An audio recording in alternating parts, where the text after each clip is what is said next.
Page number 4, मश्क number 6, दर्ज झेल अशार में से रदीफ़ और काफ़िया अलग करके लिखें।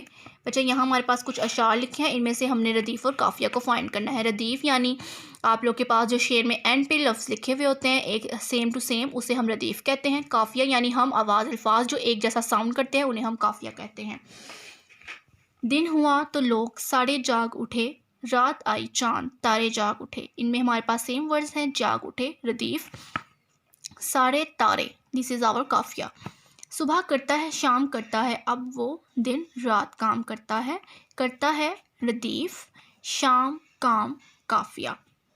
रात को आसमान पर तारे सजाए तूने, इंसान को करिश्मे क्या क्या दिखाए तूने इज़ आवर रदीफ़, काफ़िया सजाए और दिखाए।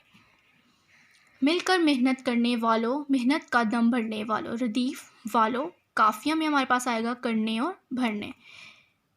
नंबर 5 इज़ मेहनत सुबह और शाम करें, आओ मिलकर काम करें। करें हमारे पास रदीफ़ आ जाएगा और हमारे पास काफ़िया में शाम और काम आएंगे।